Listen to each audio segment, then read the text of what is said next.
Son las 12 del día, 1 minuto. Bienvenidos al noticiero del mediodía. Mientras usted almuerza, en Córdoba, pues siguen miles, cientos de familias bajo el agua. Los datos realmente le parten a uno el corazón en 1000 pedazos. 14 muertos, casi 50.000 familias afectadas y más de 150.000 personas golpeadas por esta temporada de lluvias en el Caribe colombiano. Y en medio de toda esa calamidad, el gobierno le ha puesto límite a la Corte Constitucional para que devuelva la emergencia económica, para que se logren conseguir 8 billones de pesos para reconstruir la zona afectada y naturalmente impuesto para los más ricos del país. El presidente Petro ha convertido también el Consejo de Ministros en Montería en escenario de una guerra de relatos. Ojo con eso. Dice que lo querían matar. Denuncia un complot con droga. Se defiende por su viaje a la isla Gorgona y se cruza además pullas durísimas con el gobernador de Córdoba, Erasmo Zuleta. Mi querida Vanessa, buenas tardes. Muchas cosas pasando realmente en el país, Juan. Yo creo que el gran interrogante del momento es realmente si el presidente le puede dar órdenes a la Corte Constitucional y por otro lado el impacto que ese decreto de urgencia que está proponiendo el presidente con un impuesto muy alto a las personas, a las empresas que más generan dinero, por consiguiente empleo en Colombia, es viable o no. De todo eso vamos a hablar. Esto apenas comienza, tome asiento o donde quiera que lo agarremos, querido oyente o el seguidor que está a esta hora conectado a nuestro canal de YouTube en Noticiero del Mediodía Caracol Radio. Bienvenidos. Aquí comienza el noticiero.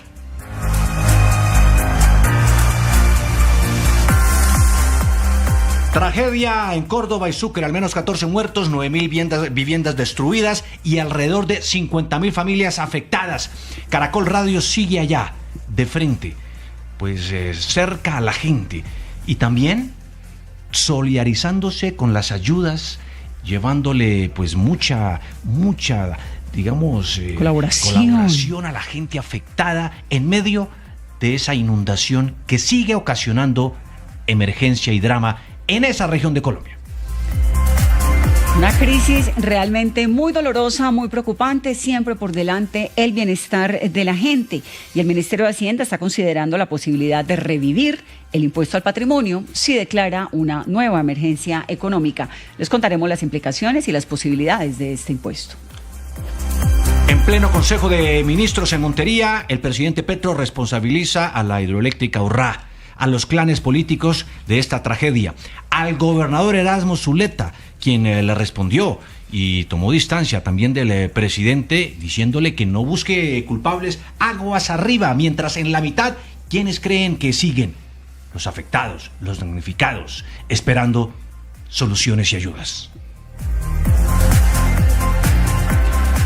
Tendremos también más detalles del contrato de 71.000 millones de pesos con una firma denunciada por el mismo gobierno que revelamos aquí en Caracol Radio, la unidad investigativa, en segundos. Y mientras Bogotá se alista para el nuevo modelo del aseo en la ciudad, con bolsas rotas, calles sucias y también malos olores, pues aquí está ya en juego el nuevo modelo de aseo en la ciudad, que además ha generado protestas y también reclamos de muchos recicladores que deben estar incluidos en la ecuación de ese nuevo modelo de aseo. Y se cumple, Juan, el segundo día de las manifestaciones de protestas por parte de los recicladores frente al Ministerio de Vivienda en Bogotá. Vamos a hablar de eso. También en el choque político, Vanessa, tendremos entrevista con el candidato presidencial Miguel Uribe Londoño, que insiste en ser candidato. Vamos a ver qué propuestas tiene, qué novedades. Cuando son las 12:05, hay un video que quiero, Vanessa, y todos los que están en este momento enlazados con nuestro canal de YouTube del Noticiero del Mediodía de Caracol Radio, vean y nuestros oyentes, escuchen lo que pasó cuando un conductor que cogieron en flagrancia cometiendo una infracción se baja del carro y le pega tremendo cachetadón a un policía. Imagínense. Entonces, ese es nuestro tema del momento. Sus opiniones las vamos a leer a través del canal de YouTube de la cuenta de Caracol Radio. De una vez, buenas tardes, dice José. Hola, Vanessa y Juan Diego, qué gusto saludarlos. De haber aprobado la emergencia económica a estas alturas no quedaría ni el raspado de la olla, dice José Peperoni. Pero la pregunta es, ¿cree usted que se perdió el respeto a la Policía Nacional en Colombia, sí o no, ¿por qué? 12:06 minutos, participe, opina, los leemos en nuestro canal de YouTube. Y por cierto, retomando la noticia con la que abríamos esta emisión del Noticiero del Mediodía en Caracol Radio, pues sigue la calamidad, la emergencia, gente bajo el agua y también todo tipo de acusaciones en el Consejo de Ministros liderado por el presidente de la República, Gustavo Petro.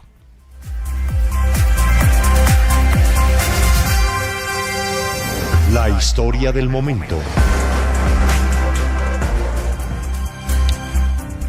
12:07, Vanessa. 12:07 minutos y estamos acompañando desde el primer momento a todas las víctimas, a todas las personas afectadas por esta situación climática y dramática que están viviendo, especialmente en el departamento de Córdoba. Estamos en Lorica, donde se adelanta la entrega más grande de ayuda humanitaria a los damnificados. Allá está José David. Vanessa, sí, aquí estamos, vamos a ingresar ya en estos momentos, estamos ingresando a la vereda El Espinal. La señal se vuelve intermitente, Vanessa, porque es más o menos a una media hora ingresando en el área rural de Lorica, en el departamento de Córdoba. Hemos llegado con ayuda humanitaria de la Unidad Nacional de Gestión de Riesgo. El director Carlos Carrillo, de hecho, también va en esta comitiva que estamos acompañando aquí en Caracol Radio. En los próximos minutos, pues ya ustedes podrán ver imágenes de ese punto, que es uno de los puntos más neurálgicos, Vanessa. Hemos hecho el recorrido por aquí, por Lorica, y hay que decir que este punto también está muy afectado. Miles y miles de cultivos inundados. De hecho, hicimos un recorrido no solamente aquí por Lorica, Vanessa y Juan Diego, sino también estuvimos en Cereté. Allá hay un fenómeno, y es que son miles y miles de hectáreas de frijol, algodón y maíz que se perdieron literal, y que los campesinos pues están pidiendo ayuda al gobierno nacional. Escuchemos. Totalmente un impacto económico mal. En lo personal, mal para el señor agricultor, imagínense. Es una pérdida total que no tiene recuperación, no tiene parado. Tienen que ayudar y más nada por parte del gobierno. ¿Cuánto tiempo usted tarda en sembrar, en recoger, en cosechar? ¿Cómo es todo ese proceso y cuánto tarda? No, en sembrar, uno siembra, por decir, una hectárea tiene espacio de sembrarla en 1 o 2 horas, porque uno siembra mecánicamente. Recolección, sí, la recolección es un poco dura, porque ya uno tiene que traer gente de otros pueblos para recoger, por ejemplo. Pues ese es el panorama, Vanessa, Juan Diego. Vamos a llegar entonces a la vereda El Espinal y vamos allá a estar con la comunidad entonces entregando esta ayuda de primera mano, y en los próximos minutos ustedes pues van a encontrar esas imágenes. Ese es el panorama en zona rural del departamento de Córdoba. Y en otro punto de esta misma emergencia, en Montería, allí está Claudia Hernández, donde se ha entregado ayuda. Naturalmente el grupo Prisa, Caracol Radio, Tropicana, sus emisoras han también participado en todas estas grandes campañas de colaboración y también de solidaridad con los damnificados. Claudia. Y seguimos conociendo más de cerca cada una de las historias, de los testimonios que se dan en esta sección del país tras esta emergencia que vive el departamento de Córdoba y que deja más de 50.000 familias damnificadas. Estamos en el sur de la ciudad de Montería en una campaña muy positiva, entrega de mercados a través de Tropicana, Caracol Radio, y nos encontramos, ¿me recuerda su nombre, por favor? Marlene Montero. Bueno, doña Marlene, cuénteme primero cómo reciben estos alivios en medio de esta situación crítica. Bueno, dándole gracias a Tropicana por las ayudas que nos está ofreciendo, y bueno, yo que perdí algunas cositas de la casa, los colchones, la cama, la ropita, y bueno, gracias a Dios nos han traído ayuda, comida, ropita, útiles de aseo, y bueno, estamos bien por los momentos, estamos mejores que en otras partes. Bueno, están en este albergue, pero este albergue también está en riesgo. Claro, sí, porque ahorita, como ve, así como bajó el río, está subiendo otra vez. ¿Cuál es el llamado que ustedes le hacen a las autoridades? Bueno, que tomen medidas, que nos ayuden para ver si salimos a mejor de acá, para no estar pasando siempre que crece el río, siempre vamos a estar aquí metidos y siempre va a pasar lo mismo. Que nos ayuden o que nos ubiquen en otra parte, no sé. ¿Cuántas familias están aquí? Aquí estamos como más de 30 por ahí, máximo 30, creo. Muy bien, pues es el panorama a esta hora aquí en el sur de la ciudad de Montería. Seguiremos en otros puntos acompañando también todas estas actividades para entregar mercados a las familias que lo han perdido todo en medio de esta emergencia. Terrible, la verdad, pero se comienza a sentir una solidaridad muy grande por parte de Colombia y vale la pena ahí resaltar, Juan, el trabajo que está haciendo el Banco de Alimentos de Bogotá, que estamos en una alianza con el grupo con Prisa Media para eso, para llevar mercados, para ayudar, para tratar de estar presente ante esta situación que tanto se necesita. Y a propósito, hay un gran interrogante por el frente frío y es qué ocurre en las islas que son cercanas, las islas del Caribe colombiano. Hay afectaciones, en Cartagena continúa la restricción para el zarpe de las embarcaciones. Andrés Vizcaíno, con lo último.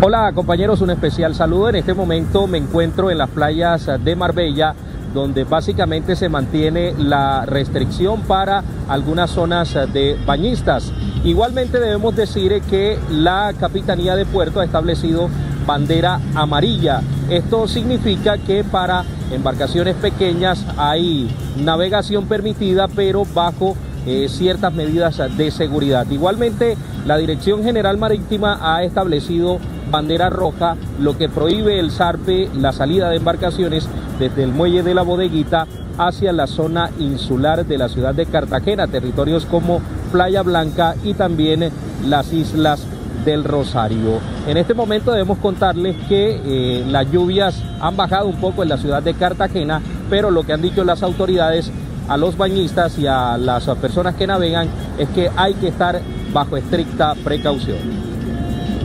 Gracias, Andrés. Y mientras tanto, el gobierno está evaluando la posibilidad de decretar una segunda emergencia económica. La que expidió a finales de 2025 fue suspendida provisionalmente por la Corte Constitucional, porque no había en ese instante, dijo la Corte, pues ningún hecho que representara una urgencia. Esto sí es una emergencia. Distinto a esto que está ocurriendo, donde un claro fenómeno climático desencadenó toda esta emergencia. Luis Enrique. Pues mire, Diego, Vanessa, la primera emergencia tenía como meta un recaudo de 16,3 billones de pesos, pero era para financiar el presupuesto general de la nación de este 2026.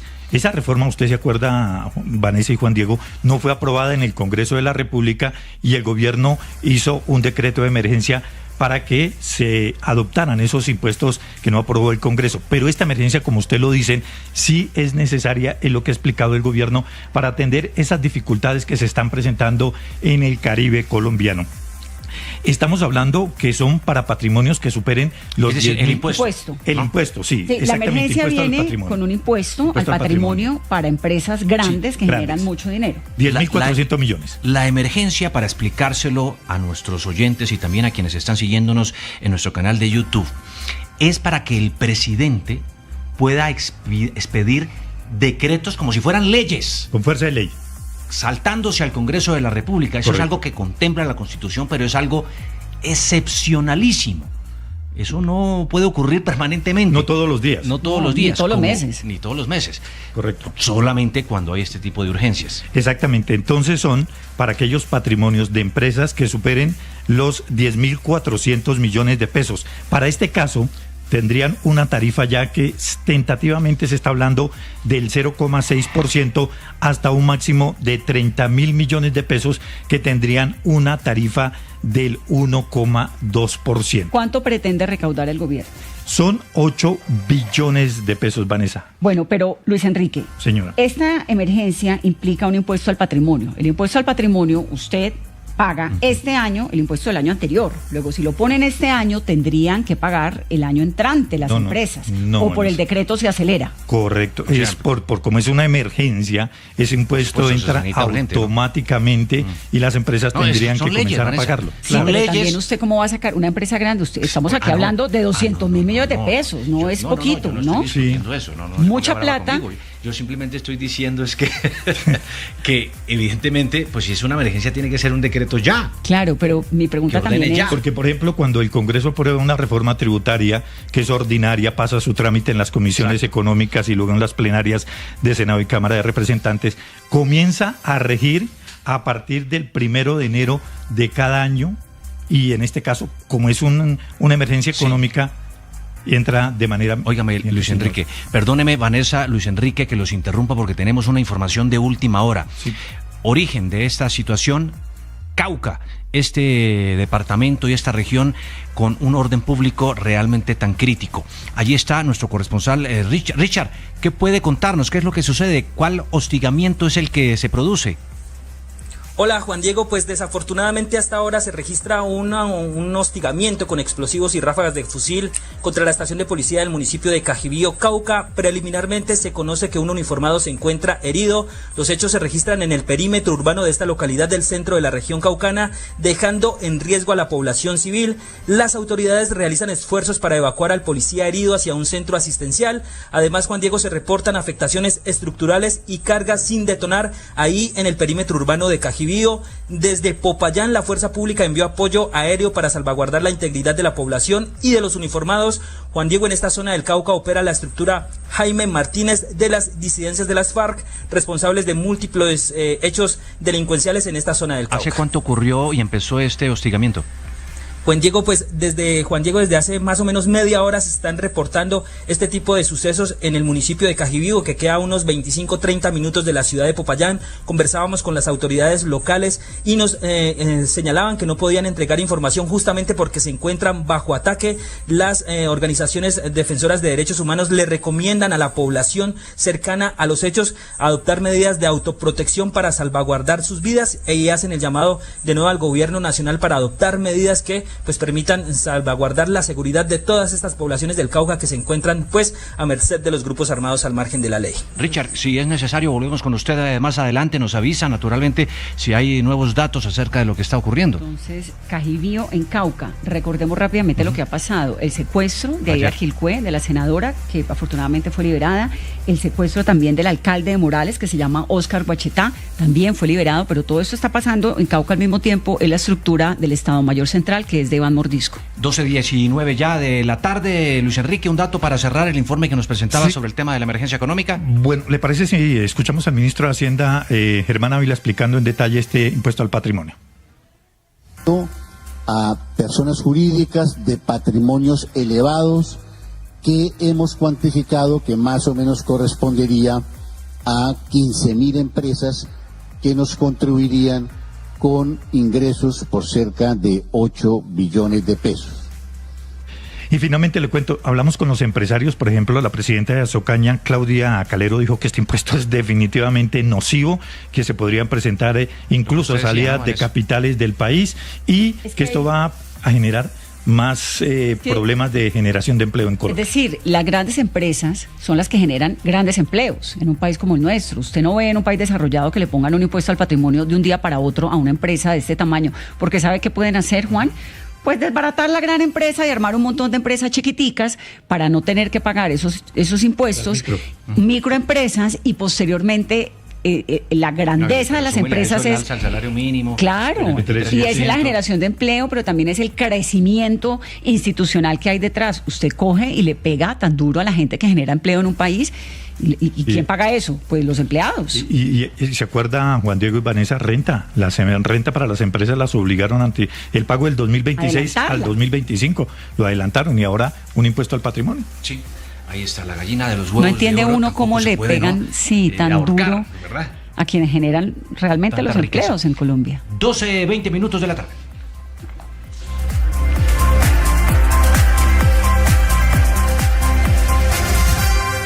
Aprovecha precios increíbles en la temporada de computadores y celulares. Alcosto y Catronics presentan La Hora en Caracol Radio.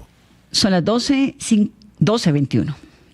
¿Buscas un computador más rápido? ¿Quieres un celu con mejor cámara? Actualízate con Alcosto y Catronics. Ya llegó la temporada de computadores y celulares con la tecnología y las ofertas que necesitas para trabajar, estudiar, divertirte y romperla este año. Visítanos en tiendas y online. Aprovecha hasta el 6 de marzo. Alcosto y Catronics, líderes en tecnología. Tena es Tena, porque además de sentirme cómodo, seguro y lleno de confianza, en Tena me asesoran, me acompañan. Tengo el respaldo y tecnología del experto en incontinencia.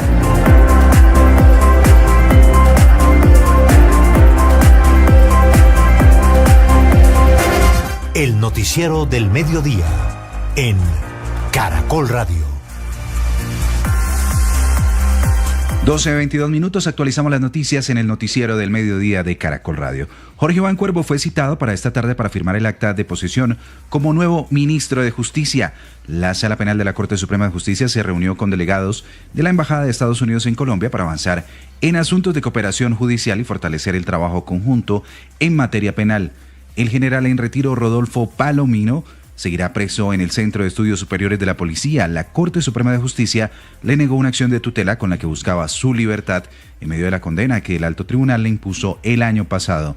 103 municipios están en alerta por inscripción atípica de cédulas según la misión de observación electoral. Y las exportaciones de carne y lácteos colombianos durante el año 2025 alcanzaron $394 millones, lo que representa el tercer mejor registro en los últimos 10 años.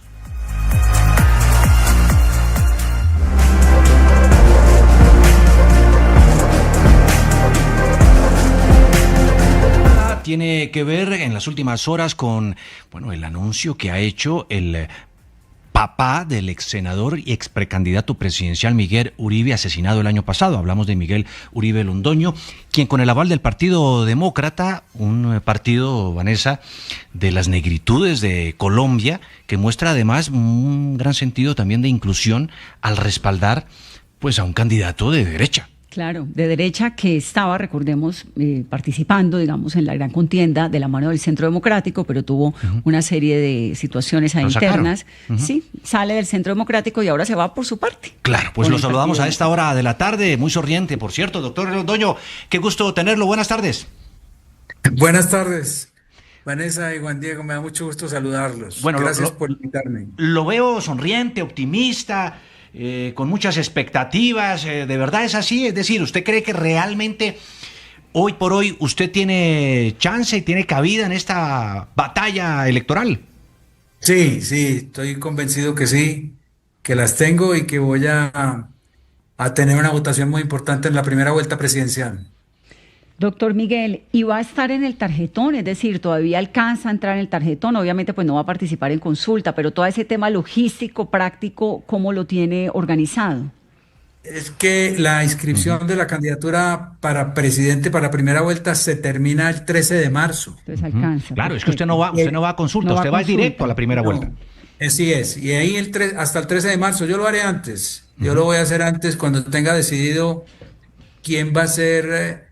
con quién va a estar conmigo como candidata o candidato a la vicepresidencia. Entonces, pero hasta ese plazo para inscripción. Pero bótenos la chiva entonces, ¿a quién tiene ahí en la tintero? Posibilidad de elegirlo como fórmula presidencial? Todavía no, estoy en eso, denos nombres. A ver, ¿quién es? Un tema difícil. No, ¿quién les suena? Estoy empezando, pero yo les cuento, a mí me gusta darles información a ustedes. Óigame, pero ¿ya ha hecho llamadas? ¿Le han dicho déjeme pensarlo o algo así? Sí, ya he hecho algunas. ¿Y le han dicho déjeme pensarlo, mañana le digo? Es que no es fácil que alguien deje la actividad que está haciendo y cambie por esta propuesta. Pero ahí vamos, yo espero estoy convencido que la selección que al final haga va a ser importante para el propósito que tenemos y lo que estamos buscando hacer. Sí, candidato, yo quiero saber por qué no se sumó a otra campaña de derecha que ya esté en marcha y si se lanza ahorita en donde ya muchas personas ya tienen un terreno abonado, ya hicieron campaña, ¿eso no lo deja usted en desventaja? No, si nos atenemos a los resultados de las encuestas, aunque todas son distintas y es muy difícil saber cuál es la que refleja verdaderamente la situación que está pasando, si nos atenemos a que si los que ya dicen que van a votar por alguien, los indecisos son muchos, son más de la mitad de los colombianos. Sí. De manera que hay un universo muy grande todavía que generalmente eso se empieza a alinear muy al final, casi que eso no pasa hasta la última semana, e inclusive en la última semana todavía hay gente que decide por quién va a votar cuando va a la urna, pero falta mucha gente que no ha decidido por quién votar, o sea, las opciones que hay no les están gustando, y se ve que los que están en los extremos no están creciendo. Algo está pasando, está haciendo falta algo. Y ese es el discurso que yo estoy introduciendo en este momento. ¿Qué afinidad tiene usted o qué comparte con el partido que le está dando el aval? Que como lo decía Juan ahora, pues es un partido de bastante minorías. Sí, el partido es un partido pequeño, pero es un partido maravilloso porque parte de lo que hay que hacer aquí es que nos tenemos que unir todos. No podemos tener exclusiones y ojalá todas las personas que están en esa situación, las etnias y todos esos grupos especiales o diferentes o más pequeños estén unidos con nosotros para llegar a donde tenemos que llegar, porque es que solo no hay ningún partido que pueda ganar solo. Al final, ¿qué pasa? En primera vuelta se requiere un apoyo muy grande y en segunda ni hablar. Entonces no se puede hoy desde hoy empezar a decir que solamente la gente que sea de un solo partido. Y mi propuesta es que Colombia es una sola, que no hay una Colombia de derecha y una Colombia de izquierda, que no hay una Colombia donde están unos y en otra donde estamos otros, o están otros por diferencia de etnias o de situación social o de cualquier tipo de condición. No, tenemos que unirnos todos en una sola Colombia para poder llegar a donde tenemos que llegar. Sí. Señor Miguel Uribe Londoño, usted decía ayer en el lanzamiento de su campaña que la voz de su hijo Miguel Uribe Turbay fue silenciada 2 veces. La primera con su asesinato, pero la segunda en el Centro Democrático cuando dieron la orden de que lo sacaran de su precandidatura. ¿Cómo está su relación ahora con el expresidente Álvaro Uribe Vélez, jefe de ese partido político? Para mí sigue siendo muy buena, la que siempre he tenido desde que estábamos en segundo de primaria cuando teníamos 8 años, o sea que ya eso ha pasado mucho tiempo. Porque yo en ningún momento he tenido una mala expresión para él o lo he respetado. Yo acepté con toda humildad y con tranquilidad su decisión. Su decisión fue, ordenó al señor Vallejo porque el comunicado ni siquiera tiene firma, que me expulsaran del proceso de la precandidatura sin nada, sin preguntarme por qué o pedirme una explicación. Pues ese partido es de él. Y él y el director hacen lo que les da la gana. Allá los estatutos valen poco, porque yo hubiera tenido que haber sometido a un proceso de ética, etcétera. Pero no importa, a mí no me molestó, ni tengo ningún rencor, y estoy listo a hablar con él cuando él lo considere o cuando estemos llegando al final y nos tenemos que volver a unir para poder llegar a donde tenemos que llegar todos juntos. Es el doctor Miguel Uribe Londoño, candidato presidencial por el Partido Demócrata en las elecciones presidenciales de mayo. Va directo a primera vuelta. Doctor Uribe Londoño, ¿va a votar la consulta o no? Pregunta corta. No voy a votar la consulta. No tengo intervención en esa consulta. 12:31, pues mucha suerte. Gracias por estar con nosotros. Gracias, hombre, muy amable, gracias. 12:31 de la tarde, mi querida Laura, usted que siempre está en todos estos temas y vericuetos del mundo político, también tiene desde hoy un espacio aquí para, Así por es, Juan supuesto, Diego, apoyar y darle voz a la democracia colombiana aquí en el Noticiero del Mediodía. ¿De qué se trata? Sí, pues hemos estado hablando con candidatos, entrevistándolos para que la gente conozca sus propuestas y no voten pues con los ojos cerrados. Hoy tuvimos la oportunidad de hablar con el representante Juan Espinal, él es del Centro Democrático, pero es candidato al Senado de la República. Escuchemos lo que nos dijo. Identifíquese su nombre y cómo lo encuentran en el tarjetón. Soy Juan Espinal, candidato al Senado, y nuestra lista es cerrada del Partido Centro Democrático, así que en el tarjetón solamente está el logo del partido sin número. ¿Cuál es su experiencia? ¿Qué ha hecho? Bueno, yo soy abogado, llevo 8 años en el Congreso de la República como representante a la Cámara y mi causa es la defensa de la seguridad energética. Solo con seguridad energética Colombia no se apaga. La seguridad energética, pero ¿cómo lo va a hacer? ¿Va a presentar algún proyecto? ¿Qué va a gestionar? 3 ideas. Primero, la seguridad energética tiene que ser declarada como una política de Estado y dejar de ser el programa del gobierno de turno. Segundo, hay que reglamentar de manera urgente la consulta previa. Y tercero, disminuir los tiempos de licenciamiento ambiental para todos los proyectos energéticos. ¿El presidente Petro lo ha hecho bien o mal? Lo ha hecho muy mal. ¿Por qué? Hombre, le faltó construir sobre lo construido. Le faltó llamar a consensos. Pues mucha suerte, candidato. Gracias. Pues era el candidato Juan Espinal y como usted pudo escuchar, él dijo que solamente para votar por él tienen que marcar el logo del Centro Democrático y por eso quería preguntarle si usted sabe que a las elecciones del próximo 8 de marzo al Senado... Nos va a hacer quiz. Quiz. Ahora no solo quiz deportivo en este noticiero, sino también político. Bueno, quiz político. Que usted sabe que en el tarjetón para el próximo 8 de marzo va a encontrar algunos partidos que aparecen con números y otros que no. No tenía ni idea.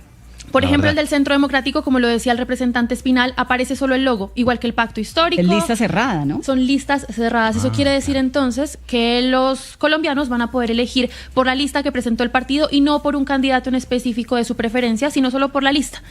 Entonces, pero también hay que saber, y eso es súper importante para los electores, que si usted quiere votar por el Partido Verde número tal, tiene que buscar quién es su candidato y qué número tiene, porque Así como es. son tantos, pues no aparecen los nombres. Entonces usted dice Partido Verde o Partido, no sé, el que quiera, y el número tal, se tiene que saber el nombre de su candidato. Si no, puede votar solamente por el partido y depende del número de votos que tenga el partido, pues será directamente proporcional al número de legisladores que pues ahí está. elijan ahí. Para que no vote con los ojos cerrados, como lo dice Así muy es, bien Juan. Laura Duarte, aquí le damos espacio, por supuesto, a las propuestas, a los candidatos, a la democracia. 12:34.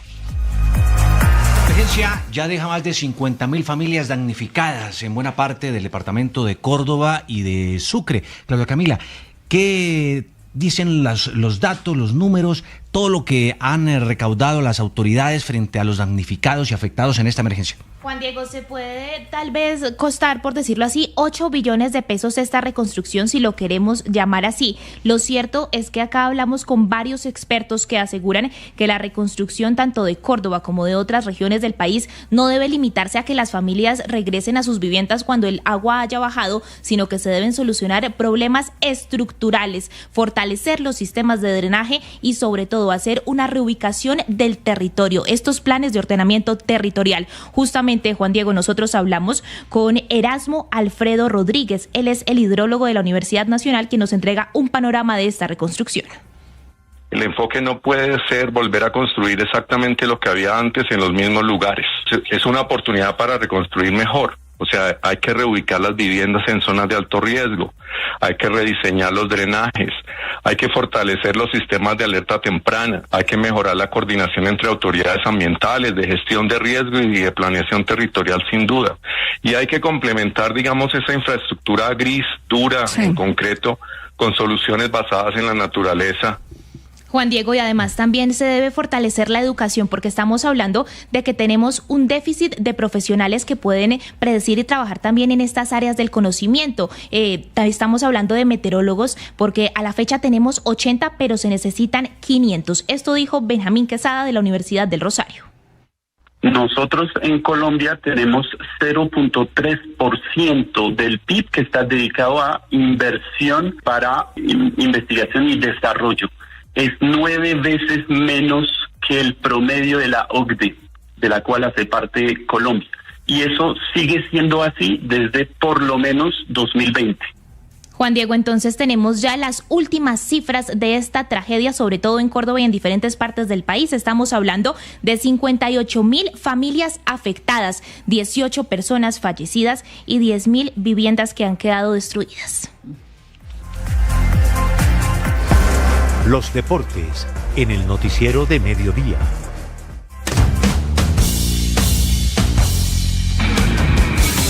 Saltamos a la cancha de Don Eduardo Acero con toda la información deportiva. Se ríe. Me gusta su ánimo. Es que están todos de azul. Estamos. Porque hoy juega Todos Millonarios. estamos, sí. ¿no? Juega Millonarios, sí.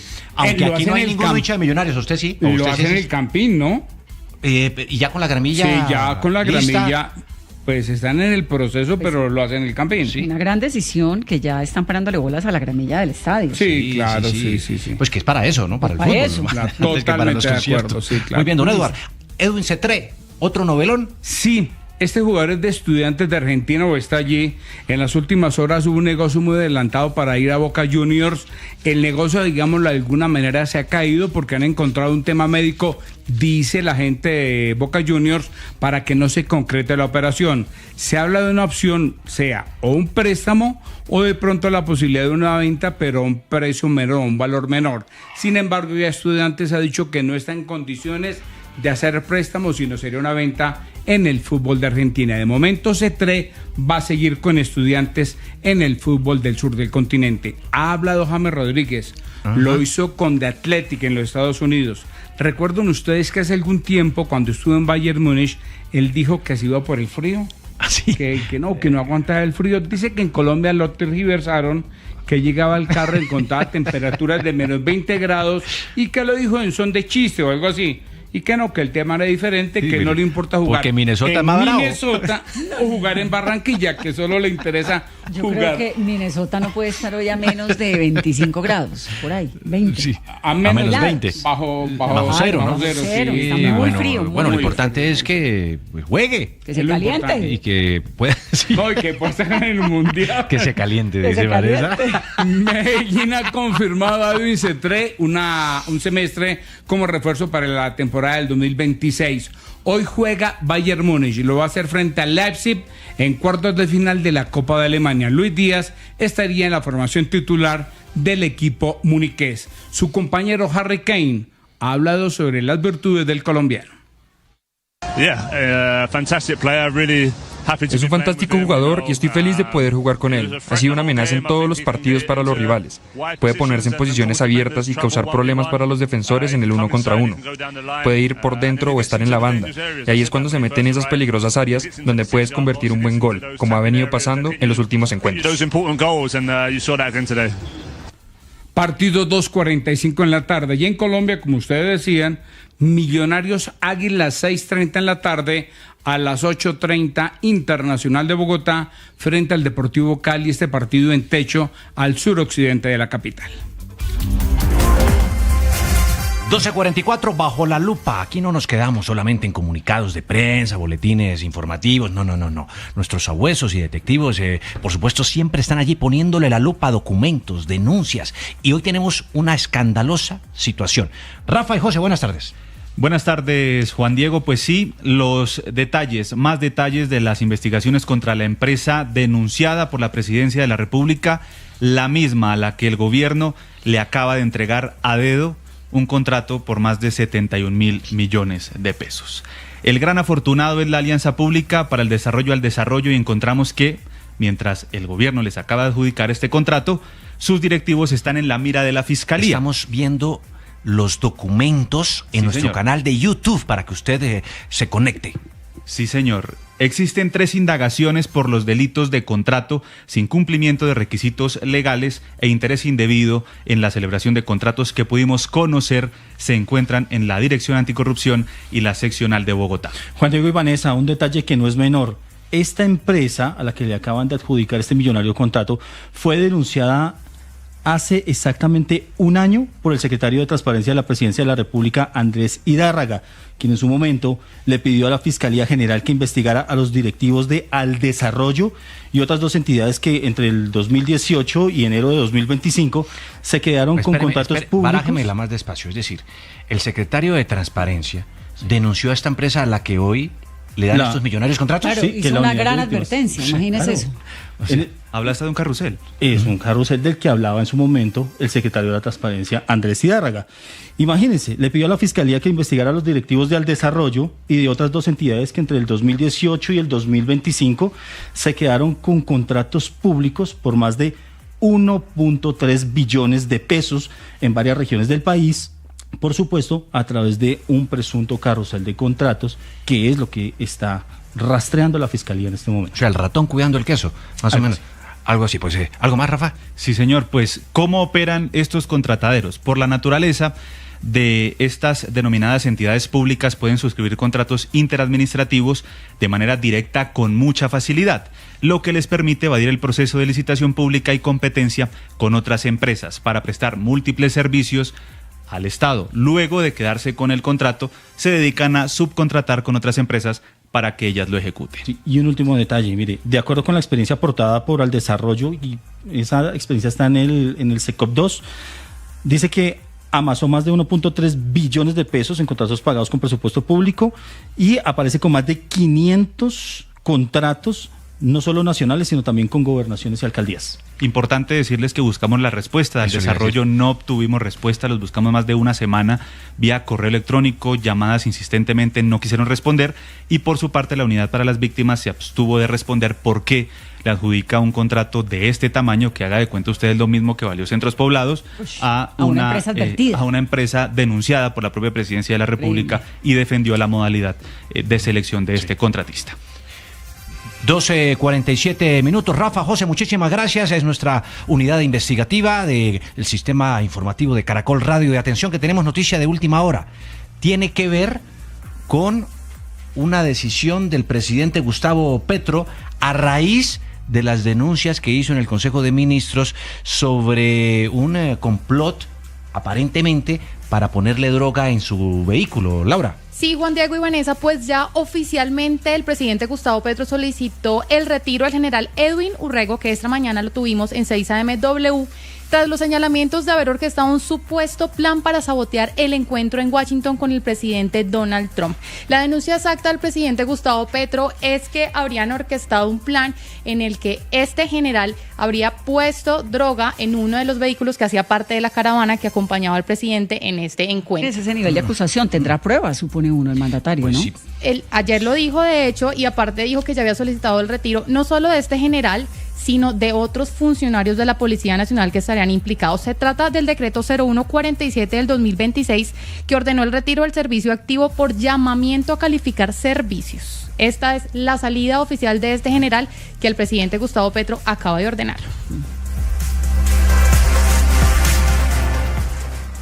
Minuto 60 Movistar.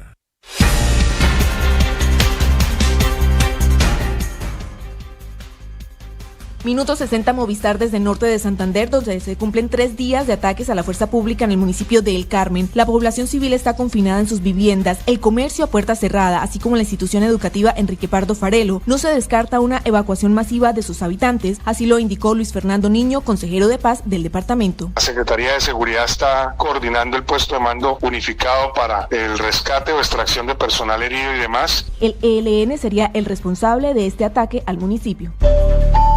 Minuto 60 Movistar en Medellín, desde donde se alerta que la alcaldía de Briceño suspendió temporalmente el transporte hacia varias veredas del municipio, luego de que el ejército ubicara artefactos explosivos en zona rural del norte de Antioquia, que habrían sido instalados por el Frente 36 de las disidencias de alias Calarcá. Un intento de asonada por presión del grupo armado hacia la comunidad impidió que el ejército destruyera los artefactos. La medida estará vigente hasta que mejoren las condiciones de seguridad.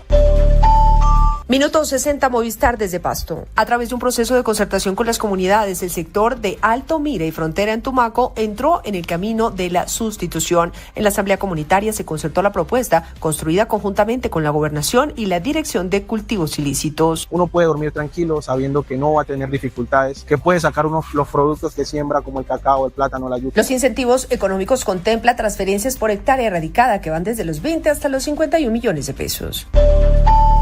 Minuto 60 Movistar desde Pereira. Una situación preocupante en el área metropolitana dieron a conocer desde la CAR Risaralda, luego de encontrar al menos 30 kilos de caracol africano en la bocatoma del municipio de La Virginia. Esto en medio de una visita luego de las denuncias de la comunidad. Minuto 60 Movistar desde la región Caribe, porque el colapso del puente de Mendihuaca mantiene incomunicados al Magdalena y la Guajira desde hace 10 días. La caída de la estructura ha afectado más de 272.000 toneladas de carga y exportaciones por valor de unos 520 millones de dólares. El cierre vial también impacta la movilidad de pasajeros, el comercio regional y el acceso a servicios de salud. El ejército adelanta los estudios para la instalación de un puente militar. Minuto 60 Movistar desde Bucaramanga. La yuca y la papaya son los productos de la canasta familiar que vienen a Bucaramanga desde la zona de las inundaciones en Córdoba. La central mayorista de esta capital ha reportado que la llegada de esos alimentos aumentó porque los campesinos se apuraron a recoger la cosecha en medio de las intensas lluvias que se producen y de sus efectos. Bogotá al instante. 12:52, nuevo modelo de aseo en Bogotá, protestas de recicladores, pero antes, ¿qué dicen nuestros seguidores en el canal de YouTube? Muchos mensajes. Juan, buenas tardes, magnífico equipo nos escuchan. Sí, señor. Acá hay alguien que dice, Vanessa, le cuento que Minnesota está en este momento con 2 grados centígrados. No está haciendo tanto frío. Está haciendo tanto frío. Pero 2 grados de frío. Sí, pero no son 20 bajo cero. Claro. Entonces me parece muy bien y le agradezco a él que nos cuente. Acá dice otro que nos vemos más tarde en el chat. Aquí estamos, mi voto por el Centro Democrático, Senado, para fulano de tal, representante tal, hablando a propósito de la entrevista que le hicimos al doctor Miguel Uribe hace un momento. Luego dice Pedro Fernández, voy a pedir la tarjeta de la consulta y dejo un mensaje, fulano es mi presidente. No por no contar por qué van a votar, porque pues eso sería... no estamos haciéndole aquí campaña a nadie. Campaña, exacto. Sí. La emergencia de recursos para malversación, se pregunta a alguien. Muchos comentarios, Juan, de la gente. Bueno, y a propósito también, las protestas de los recicladores hasta ahora en Bogotá. Juliana de los Ríos. Más de 2.000 recicladores se tomaron las calles del centro de Bogotá. Este es el panorama entre las calles Octava y Novena con Carrera Sexta, muy cerca al Palacio de Nariño, pero también del Congreso de la República. No hay paso vehicular y tampoco peatonal, está totalmente bloqueada. Esta zona, como ustedes pueden ver, desde este martes, 2.000 recicladores llegaron aquí a este punto a exigirle respuestas al Ministerio de Vivienda para que sean tenidos en cuenta en la mesa de diálogo nacional, ya que argumentan que no todas las organizaciones de recicladores han sido tenidas en cuenta en este espacio. El gremio reciclador quiere es que se entable una mesa de diálogo con el ministerio, porque ellos quieren solamente tener en cuenta a 2 organizaciones, porque nosotros somos más que todo, somos más de 1.000 organizaciones a nivel nacional. El día de hoy que realmente que la mesa nacional fue conformada hace 3 años se respete y se mantenga. Estamos protestando porque nos quieren desconocer nuestros derechos que hemos ganado durante muchos años de lucha, y el día de hoy nos quieren desconocer. Nos están pidiendo que la mesa distrital, la mesa nacional sea legal, algo que hemos ganado hace más de 4 años. Pues polémica larga esa. Bueno, esperemos qué pasa con el nuevo modelo de aseo en la capital y el impacto con los recicladores. Pero mientras tanto, dato sobre la campaña de solidaridad y apoyo en Córdoba. Porque mucha gente está escribiendo que cómo donar, pues lo pueden hacer ya a través del banco de alimentos.org.co. Es una campaña que tenemos aquí en Prisa con Caracol Radio, Tropicana, Bésame, Radioactiva, Los 40, con el apoyo del Banco de Alimentos de Bogotá, todos unidos para llevar ayudas a los damnificados. 86 toneladas en total. 86 hemos toneladas. Hemos logrado con el Banco de Alimentos, el Grupo Prisa, naturalmente, apoyando esta emergencia allá en Córdoba y Sucre. 12:55, llegamos al cierre del noticiero del mediodía en Caracol Radio. A las 2. Es muy brava. Quienes la siguen a través de YouTube. Son calles ríos, ¿no? Son calles ríos. En barrios enteros de Montería y 24 de los 30 municipios de Córdoba y muchas más poblaciones afectadas en Sucre. Que tengan un resto de tarde fantástico. Esperemos que todo este desorden haya quedado mejor explicado. Nos vemos a las 2. Con Marza. Chao.